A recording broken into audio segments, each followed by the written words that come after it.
तापमान अत्यंत लो कर देता है। और बीज जहाँ पहुंचेगा वहां पे तापमान लो होगा तो क्या हाई प्रेशर होगा? हाँ। अब जब प्रेशर हाई होगा तो क्या यहाँ पर कभी मानसून जाएगा? नहीं। इसलिए यहाँ पर मानसून लाने के लिए आवश्यक है कि ये हमारा जेट स्ट्रीम हमारे हिमालय के उत्तर की ओर जाए। तो दिसंबर के महीने में ये हमारा जेट स्ट्रीम हमारे गंगा के मैदान से होकर जाता है और कभी कभी तो ये कर्क रेखा के पास से होकर गुजर जाता है।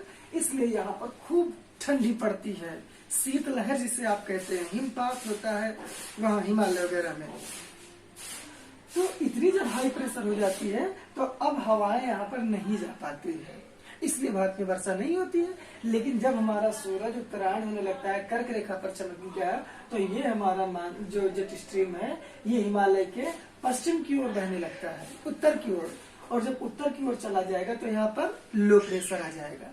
इस लो प्रेशर को भरने के लिए हाई प्रेशर से हवाएं जाएंगी और जबरदस्त बारिश करवाएंगी और भारत में मानसून की उत्पत्ति हो जाती है। दूसरा वर्ग। तीसरा, तिब्बत का पठार। ये भी हमारे भारत की जलवायु में बड़ा रोल बनाता है। कैसे? ये तिब्बत का पठार लगभग 4 या 6 किलोमीटर ऊंचाई की औसतन ऊंचाई पर चारों तरफ पर्वतों से घिरा। अब जब ये ज्यादा ऊंचाई होने की वजह से ज्यादा उष्मा प्राप्त करता है, इसलिए अपने आसपास के क्षेत्रों से ये 2-3 डिग्री सेल्सियस ज्यादा गर्म हो जाता है और बाकी के क्षेत्र कैसे रहते हैं? ठंडे रहते हैं। अब यहाँ पर जब ये ज्यादा गर्म हो जाता है तो यहाँ का पानी उठकर ऊपर जाता है और जैसे ही यहाँ का पानी यहाँ का हवा ऊपर उठेगा गर्म होने के बाद में, यहाँ पर क्या बना लेगा? Low pressure. और ये हवा उठकर जाकर कहाँ गिरेगी? भूमध्य रेखा पर। तो भूमध्य रेखा की हवा कहाँ जाएगी? वही हवा इसी गर्त को भरने के लिए जाने का प्रयास करेगी तिब्बत के ऊपर। तो ये भी हमारे भारत की जलवायु में एक बड़ा फैक्टर निभाता है। क्या है सर? फिर से एक बार देख लेते हैं। तिब्बत का पठार जैसे ही गर्म होगा ये एक हीटर की भांति काम करने लगता है और यहाँ का हवा गर्म होने के बाद ऊपर जाएगा और ऊपर जैसे भारी हो जाएगा और ये जाके कहाँ गिरेगा? भूमध्य रेखा पर। तो भूमध्य रेखा की हवा कहाँ जाएगी? हमेशा लो प्रेशर की ओर जाएगी और लो प्रेशर वहां होगा जहाँ हवा नहीं होगा। तो हवा कहाँ नहीं है? तिब्बत के पठार की ओर। तो भूमध्य रेखा की हवा कहाँ जाएगी? तिब्बत के पठार की ओर। और जब जाएगी तो अपने साथ नमी लेकर जाएगी और बारिश करवाएगी। ये तिब्बत का पठार। अगला हमारा पहाड़ कौन सा है? El Nino.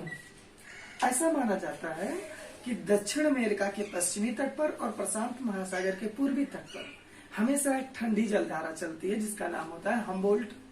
लेकिन 4-6 सालों में किसी कारणवश से वो जलधारा जो ठंडी रहती है वो कभी कभी गर्म हो जाती है।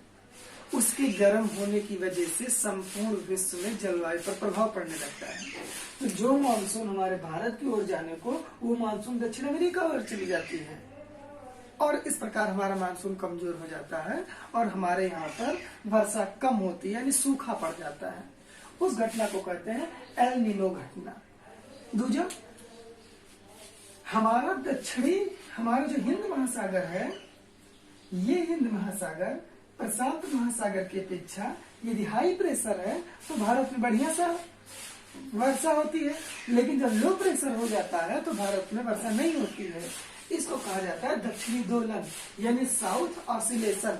और इन दक्षिणी दोलन और एल नीनो दोनों का प्रभाव संयुक्त रूप से इनसो प्रभाव कहलाता है।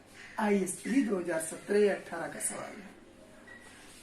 ये रहे हमारे भारत में मानसून की उत्पत्ति के कारण। एक और कारण हम आपको बता दें कि हिमालय की बर्फ जब तक पूर्णतः पिघल नहीं जाएगी तब तक मानसून नहीं आएगा, क्योंकि हिमालय में बर्फ होने की वजह से यहाँ पर हाई प्रेशर बना रहता है और मानसून नहीं आता है। इसलिए हिमालय के बर्फ को पिघलना अनिवार्य हो जाता है। ये रहा हमारे भारत में मानसून आता कैसे है, किन किन प्रभावों से वर्णित है। तो ITCZ, जेट प्रवाह, तिब्बत का पठार, एल नीनो, ENCO, दक्षिण ध्रुव जिसे कहते हैं, ये सारी चीजें हमने जान लिया है। अब हम ये जानेंगे कि भारत में ऋतुएं कौन कौन सी हैं। भारत में कितनी ऋतुएं हैं? तो एक वर्ष में मौसम 4 आप जानते ही होंगे, और 5वां मौसम क्या है ये आप लोग कमेंट करके बताइएगा। एक बरस में मौसम 4 कौन कौन? पहला, भारत की ऋतुओं में पहला ऋतु है शीत ऋतु। शीत ऋतु, इस ऋतु में हमारा जो सूरज होता है वो मकर रेखा पर लंबवत चमकता है। उसकी सीधी किरणें कर्क रेखा पर न पड़ने के कारण भारत में दिन की जो अवधि होती है वो कम हो जाती है, जिसकी वजह से यहाँ पर तापमान गिर जाता है। इतना गिर जाता है कि यहाँ पर ठंडी खूब सारी होने लगती है। और शीत ऋतु का सबसे ठंडा महीना जो होता है वो आपका जनवरी होता है। फरवरी भी माना जाता है, लेकिन सबसे ज्यादा जो ठंडा महीना होता है वो जनवरी होगा। इस समय भारत में हाई प्रेशर बना रहेगा। इसी साथ में हमारा प्रायद्वीपीय भारत होता है। यहाँ पर सीधे सीधे बात है कि निश्चित शीत ऋतु का अभाव होता है। यहाँ पे जिस तरह से उत्तर भारत में ठंडी होती है उस तरह दक्षिण भारत में नहीं होती है। क्यों? क्योंकि यहाँ पर समंदर का समकारी प्रभाव बना रहता है और समंदर न तो जल्दी ठंडा होता है न जल्दी गर्म होता है। इसलिए हमारा प्रायद्वीपीय भारत भी न ज्यादा ठंडा होता है न ज्यादा गर्म होता है। तो याद रखिएगा, शीत ऋतु का जनवरी सर्वाधिक ठंडा महीना होता है। प्रायद्वीपीय भारत में समंदर का समकारी प्रभाव के कारण निश्चित शीत ऋतु का अभाव होता है, पहली बात। और आपने अभी देखा कि इसी ठंडियों में ही हमारा जेट स्ट्रीम चलता है और ये जेट स्ट्रीम भूमध्य सागर से हवाओं को लेकर भारत में आता है। और जब भूमध्य सागर से उठी हुई हवाएं तो अपने साथ में नमी धारण ले ली और उस नमी को हमारे भारत में वर्षा करवा दिया। और ये पश्चिम से आती है, आपको पता होगा, इसलिए इसका नाम पश्चिमी है। और हमारे भारत का मौसम कैसा है? शीत है, मतलब एक समान है। अब अगर इस एक समानता में टेंशन दे दिया जाए, डिस्टर्ब कर दिया जाए, और भी डिस्टर्ब कहाँ से हो? पश्चिम से हो, तो क्या हम इसे वेस्टर्ली डिस्टर्बेंस यानी पश्चिमी विक्षोभ कहेंगे? यस। इसी पश्चिमी विक्षोभ से एक हमारी यूपीपी से 2019 में सवाल पूछा हुआ था। क्या? जरा देखिए। अब जेट स्ट्रीम पश्चिमी विक्षोभ को अपने साथ लाया है तो क्या बारिश करवाएगा? हाँ। ये बारिश पंजाब में होगा, यस। हरियाणा, दिल्ली, उत्तर प्रदेश, बिहार, झारखंड होते होते होता रहेगा। लेकिन सबसे ज्यादा बारिश क्या होगी? पंजाब, हरियाणा, दिल्ली, उत्तर प्रदेश में। बोले तो जैसे जैसे पश्चिमी विक्षोभ पश्चिम से पूर्व की ओर जाएगी या उत्तर से दक्षिण की ओर जाएगी, इस वर्षा में कमी आती जाएगी। और ये वर्षा हमारे हिमालय में हिम के रूप में पात कराती है, इसलिए वहां पर हिमपात होता है। क्लियर? तो ठंडियों में बारिश जब होता है वो किसके कारण होता है? पश्चिमी विक्षोभ के कारण होता है। कहाँ? उत्तरी भारत में। और इस वर्षा को राजस्थान में मावठ के नाम से जाना जाता है। ये तो रहा हमारा शीत ऋतु। अब फरवरी के बाद मार्च जैसे लगने लगता है, मार्च के बाद शुरू हो जाता है हमारा ग्रीष्म ऋतु, जिसे आप गर्मी कहते हैं। ये ग्रीष्म ऋतु मार्च के बाद में शुरू हो जाता है। इसमें जिस प्रकार से शीत ऋतु में सबसे ठंडी जो महीना थी वो जनवरी था, उसी प्रकार से सबसे गर्म महीना कौन होगा? जुलाई होता है। अब एक समस्या हो गई, आपको पूछना चाहिए सर सबसे ठंडा महीना दिसंबर होना चाहिए, क्योंकि सूरज की लंबवत किरणें मकर रेखा पर पड़ रही होती हैं दिसंबर में। तो भारत में सबसे ठंडा महीना दिसंबर में होना चाहिए। और सूरज की लंबवत किरणें 21 जून को पड़ रही होती है भारत में, तो सबसे गर्म महीना जून को होना चाहिए। लेकिन सबसे ठंडा महीना जनवरी है और सबसे गर्म महीना जुलाई है। क्यों? इसका उत्तर मैंने अभी अभी कुछ समय पहले दे दिया है। वीडियो को रिप्लाई करके एक बार जरूर देखिए। क्यों दक्षिण भारत में समकारी प्रभाव किसका रहता है, उसी के कारण ऐसा है। ना समझ में आइएगा तो कमेंट में जरूर पूछिएगा, इसको हम आपको बता देंगे। आगे, इस ग्रीष्म ऋतु में खूब शुष्क हवा चलती है, जिसमें पानी की मात्रा ना के बराबर होती है। इतनी शुष्क होती है कि यहाँ से अब आपके होठों की नमी भी ले लेती है और आपके होठ फटने लगते हैं। तब आप तैलीय युक्त पेट्रोलियम जेल वैसलीन लगा के यहाँ पर एक परत जमा देते हैं, जिसकी वजह से यहाँ का वाष्पीकरण नहीं होने पाता है और आपका होठ फटना रुक जाता है। इसी गर्मी से शुरू होता है। और ऐसी हवाओं को हमारे उत्तर भारत में, राजस्थान, हरियाणा, उत्तर प्रदेश में लू कहते हैं। क्या कहते हैं? लू कहते हैं। और ये हवा इतनी खतरनाक होती है कि लोगों की मृत्यु भी हो जाती है। हीट स्ट्रोक जिसे आप कह सकते हैं, उसकी वजह से लोगों की मृत्यु होने लगती है। और जानकारी के लिए हम आपको बता दें कि बंगाल में ये हवा बैसाख के महीने में चलती है, मई जून। इस बैसाख में चलने की वजह से इतनी कठोर होती है ये कि इससे लोग मरने लगते हैं। इसलिए बंगालियों ने इसका नाम काल बैसाखी रख दिया है। तो काल बैसाखी नामक अत्यंत शुष्क हवा कहाँ चलती है? बंगाल में चलती है। और जब हम छोटा नागपुर पठार में पहुंचते हैं, जैसे उड़ीसा वगैरह में, तो इसको नार्वेस्टर कहा जाता है।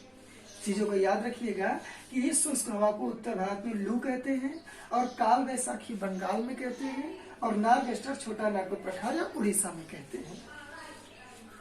ये रहा हमारा गर्मी का मौसम। अब ये गर्मी का मौसम धीरे धीरे खत्म होने लगता है।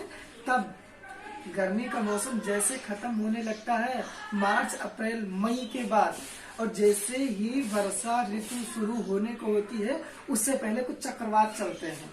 जुलाई से पहले और जुलाई में, और जून में और जुलाई में कुछ चक्रवात चलते हैं, जिनकी वजह से पानी की कुछ बौछारें सी पड़ती हैं। बरसती खूब ज्यादा नहीं है, बौछार सी पड़ती है। उस बौछारों की वजह से भारत में विभिन्न जगहों पर विभिन्न घटनाएं होती हैं। और इन घटनाओं में आपको एक हम बताएं तो जान लीजिएगा कि केरल और कर्नाटक में जब इन बौछार की वजह से आम पक जाते हैं तो उसको कहा जाता है मैंगो शावर, यानी आम वर्षा। और जब यही केरल और कर्नाटक के कॉफी के फूल होते हैं ना, ये फूल जब खिल जाते हैं तब उसको कहा जाता है फूलों की बौछार, यानी कि चेरी ब्लॉसम। तो ध्यान दीजिएगा, कर्नाटक में सर्वाधिक, भारत का लगभग 70% से अधिक कॉफी का उत्पादन होता है। तो जब केरल और कर्नाटक में कॉफी के फूल खिल जाते हैं तो उसको हमने क्या कहा? फूलों की बौछार, यानी चेरी ब्लॉसम। और जब यही बौछार असम में होता है तो वहां पर चाय वर्षा कहते हैं उसको, यानी टी शावर कहते हैं। यहाँ तक चीजें क्लियर होंगी। अब ग्रीष्म ऋतु खत्म होने के बाद में तीसरा ऋतु हमारा शुरू होता है वर्षा ऋतु। वर्षा ऋतु हमारा शुरू हो जाता है 1 जून में। जानकारी के लिए हम आपको बताएं कि ये वाला हमारा मानसून भूमध्य रेखा को प्राप्त करने के बाद में 1 जून को भारत की दक्षिणतम चोटी है महेंद्रगिरी, इससे आकर टकराती है। अब ये जो हमारा मानसून है, ये मानसून जब हमारे इस चोटी से टकराएगी तो भारत का आकार एक तिकोनी आकार होने की वजह से हमारी मानसून 2 भागों में बट जाती है। एक जो पश्चिमी घाट के पश्चिम तट पर बारिश कराते हुए आगे बढ़ती है, दूसरा जो ऐसे कोरोमंडल तट से होते हुए जाकर बारिश करवाती है बंगाल की खाड़ी में। यहाँ तक चीजें क्लियर होंगी? फिर से सुन लीजिए। वर्षा ऋतु में जब वर्षा हमारे यहाँ 1 जून को होने को होती है, यानी मानसून जब आता है, तो ये मानसून 1 जून को केरल के तट पर आता है, 1 जून को, और सबसे पहले टकराता है महेंद्रगिरी पर्वत से, जो कि भारत के सबसे दक्षिणतम पर्वत है, चोटी है जिसे कह सकते हैं। इसे टकराने के बाद भारत का आकार इस तरह होने की वजह से 2 भागों में बंट जाती है। ये जो पश्चिमी घाट की ओर जाती है, ये बीच में यहाँ पर पश्चिमी घाट फैला हुआ है। आईएएस 2018 में एक सवाल या 17 में एक सवाल आया, पश्चिमी घाट कितने राज्यों में फैला है? उसने बताया 5 राज्यों में, लेकिन गलत है, 6 राज्यों में फैला है। कौन कौन? गुजरात 1, महाराष्ट्र 2, गोवा 3, केरल 4, कर्नाटक 5 और तमिलनाडु 6 राज्यों में फैला है। अब बात आती है, फिलहाल वो छोड़िए, वो बात की बात है। अब ये पश्चिमी घाट, ये पश्चिमी तट से होते हुए ये वर्षा कराते हुए जाती है, और वर्षा करवाती है इस पश्चिमी तट पर। घनघोर बारिश होती है मैंगलोर में। और यहाँ पर आपका कौन सा पर्वत है? आपको पता ही होना चाहिए। यहाँ से ऐसे कौन सा पर्वत है? पश्चिमी घाट। इस पश्चिमी घाट के पश्चिमी तट पर खूब वर्षा कराती है, और वर्षा कराने के बाद में जब ये पश्चिमी घाट से उतरती है पूर्व की ओर तो ये शुष्क हो जाती है और वर्षा बहुत कम करवा पाती है। इसलिए ये वाला क्षेत्र, पश्चिमी घाट के पूर्व वाला क्षेत्र वर्षा से वंचित रह जाता है। इसलिए इस क्षेत्र को हम क्या कहते हैं जहाँ पर वर्षा नहीं हो पाती है? रेन शैडो एरिया, इन्हें वृष्टि छाया क्षेत्र कहते हैं। एक वही जगह मंगलोर जहाँ पे बहुत जबरदस्त बारिश होती है और दूसरा जगह बेंगलोर, वहां पे बारिश बहुत कम होती है। क्यों? इसका कारण है दूसरा, मुंबई में खूब झकास बारिश होती है लेकिन पूना में बारिश ना के बराबर होती है। क्यों? इन दोनों का कारण है पश्चिमी घाट का बीच में होना, और पश्चिमी घाट के पूर्व में वृष्टि छाया क्षेत्र है और पश्चिमी घाट के पश्चिम में खूब जबरदस्त बारिश होती है। और जब ये मानसून बंगाल की खाड़ी की ओर निकल जाता है तो ध्यान दीजिएगा, इन दोनों के चक्कर में तमिलनाडु का पूर्वी तट यानी से कोरोमंडल तट कहते हैं, यहाँ पर छूटा रह जाता है। क्यों? क्योंकि ये मानसून महेंद्रगिरी पर्वत से सीधे निकल जाता है और ये पश्चिमी मानसून इधर चला जाता है और इस बीच में ये मानसून सूखा रह जाता है। तो सवाल आपसे पूछा जा सकता है कि दक्षिण पश्चिम मानसून से निम्न में से कौन सा राज्य या कौन सा क्षेत्र या कौन सा तट सूखा रह जाता है, वहां पर बारिश नहीं होती है? तो तमिलनाडु का पूर्वी तट होगा। इस चीज को आप नोट कर लीजिएगा। अब आगे चलते हैं। ध्यान दीजिए, दो भागों में हो गया, एक तो ये पश्चिम तट और एक बंगाल की खाड़ी। अब ये हम यहाँ पर लेके चलते हैं। तो जानकारी के लिए हम आपको बताएं कि ये हमारा मानसून जो पश्चिमी तट पर है, ये तटों के सहारे ऐसे बारिश करवाता हुआ चलता जाता है और इसकी एक शाखा यहाँ पर नर्मदा और ताप्ती नदियों, ध्यान दीजिएगा, कौन कौन? नर्मदा और ताप्ती नदियों, नर्मदा घाटी और ताप्ती नदी घाटी से होकर ऐसे ये पूरब की ओर बहने लगता है। ये मानसून ही है, याद रखिएगा। और यहाँ पर स्थित है विंध्याचल, और विंध्याचल के दक्षिणी तट पर ये खूब बारिश करवाती है, याद रखिएगा। विंध्याचल के दक्षिणी तट पर, अगर जो आप इस चीज को ना जानते हो तो जान लीजिए कि ये आपका हो गया विंध्याचल। तो इस विंध्याचल के दक्षिणी तट पर खूब बारिश करवाती है। लेकिन सतपुड़ा अगर जो आप जानते हो तो बता दें, सतपुड़ा के उत्तरी तट पर भी बारिश नहीं करवाती और न दक्षिणी पर करवाती है। करवाती है तो किसके? विंध्याचल के दक्षिण में, उत्तर में भी नहीं करवाती है। और इस प्रकार से ये हमारा मानसून छोटा नागपुर पठार पर जाकर 15 सेंटीमीटर से अधिक की बारिश करवाता है। और अब यहीं पर रोक देते हैं इसको, इधर से चलते हैं। ये बंगाल की खाड़ी वाला मानसून यहाँ पर पहुंचने के बाद दो भागों में विभाजित हो जाता है। एक मानसीराम में चला जाता है, चेरापूंजी नाम आपने सुना होगा, मानसीराम। यहाँ पर 3 पर्वत है, गारो, खासी और जयंतिया। इन्हीं पर्वतों के मध्य कीप के आकार होने के कारण पर्वतों के ये मानसून फंस जाता है और घनघोर बारिश करवाता है। इसीलिए मानसीराम में सबसे ज्यादा बारिश होती है। तो एक तो इधर चला जाता है अरुणाचल प्रदेश वगैरह में बारिश करवाने का, और एक ये मानसून हमारा हिमालय पर्वत से टकराता है।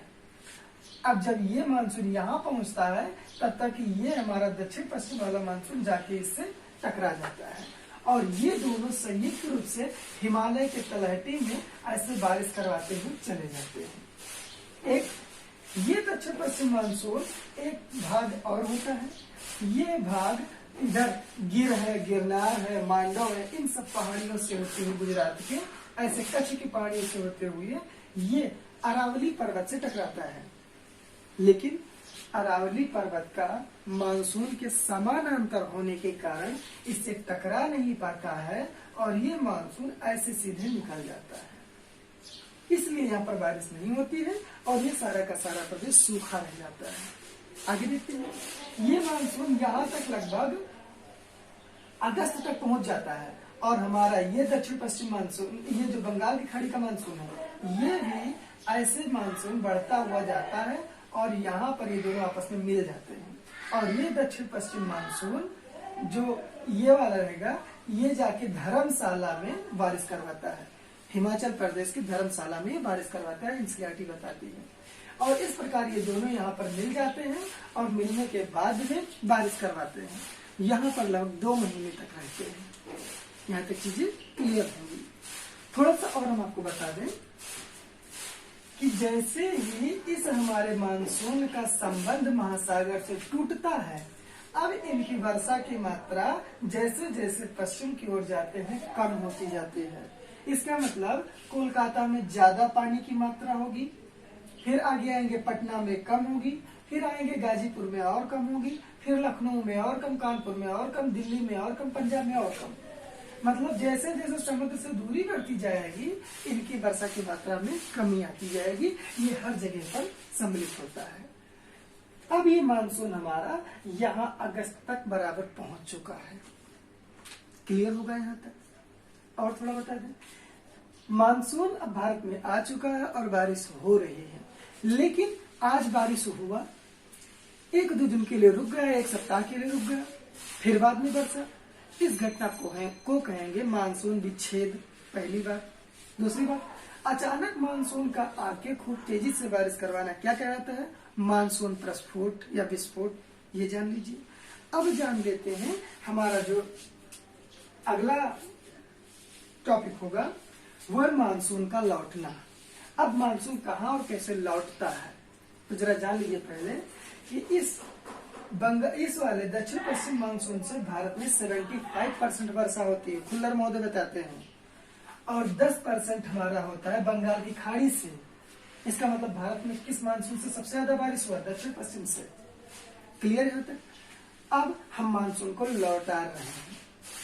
लगभग अगस्त से यहाँ पंजाब से मानसून जिस जिस रास्ते से गया था उन्हीं रास्तों से ये वापस आने लगता है।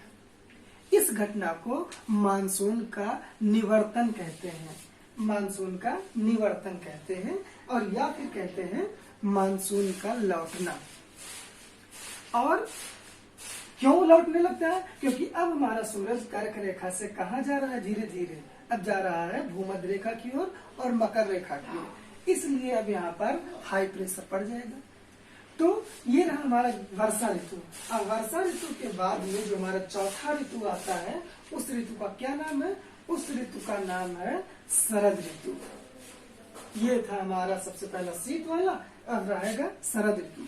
अब जब मानसून उसी रास्ते से जैसे ये गया था ऐसे ही जब लौटने लगता है तो बंगाल की खाड़ी से नमी धारण कर लेता है। तो सवाल पूछना चाहिए, सर हवाओं को तो ऐसे लौट जाना चाहिए था सीधे दक्षिण भूमध्य की ओर, लेकिन ये तिरछे की ओर क्यों है? तो जान लीजिए हमारी पृथ्वी ऐसे घूमती है तो जमीनें हैं आगे चली जाती हैं लेकिन हवाओं की दिशा मुड़ जाती है, इसलिए इस मानसून की दिशा ऐसे हो जाती है और बंगाल की खाड़ी से नमी करके कोरोमंडल तट पर चेन्नई में यानी कि तमिलनाडु के तट पर घनघोर बारिश करवाती है शरद ऋतु में। इसीलिए अब लौटती हुई मानसून से कहाँ वर्षा होती है? कोरोमंडल तट पर। ठंडियों में कहाँ बाढ़ आता है? चेन्नई में। चीजें स्पष्ट हुई होंगी। तो अब जब मानसून पूरा का पूरा यहाँ से लौट चुका होता है तब हमारे यहाँ लगता है कार्तिक, यानी कि नवंबर तक का महीना है ये लगभग। और इस महीने में एक अजीब सी उमस टाइप की होती है, उस उमस को हम क्या कहते हैं? कार्तिक मौसम की ऊष्मा। ये एनसीईआरटी बताती है, याद रखिएगा, इम्पोर्टेंट है। तो इस शरद ऋतु में यहाँ तक बारिश हो चुकी है, यहाँ तक चीजें स्पष्ट होनी चाहिए। आगे क्या होता है जरा बता दूं आपको। तो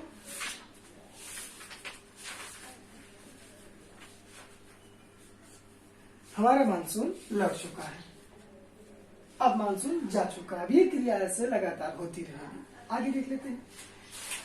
अब तो हमारे भारत के मानसून के बारे में कोकेन महोदय ने एक क्या नाम है अध्ययन करना शुरू किया, लेकिन इससे पहले एक और।